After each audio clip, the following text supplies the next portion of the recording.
Hey everybody, how you doing today? I thought I'd show you some of the Flame King refillable tanks. These are made out of steel. This is a 624 gram tank.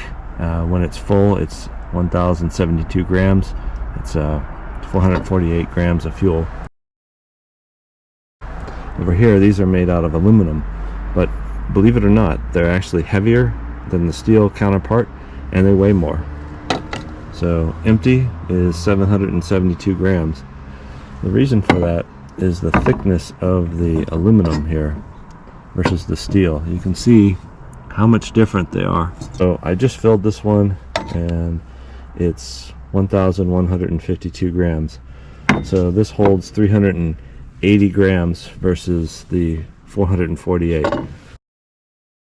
So the benefit to this is that this is going to resist corrosion. Aluminum is going to be great if you're in a wet environment like it is here or out at sea. The steel will rust, as you can see right here.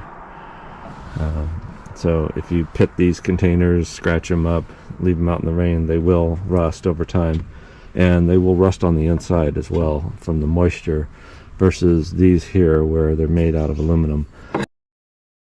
So before you buy these, just recognize that you're going to get less fuel. They are heavier and they cost a lot more than these over here. So just keep that in mind. If you're looking for the corrosion free or corrosion resistant type of container, then these are the ones you want. Alright, thanks for watching.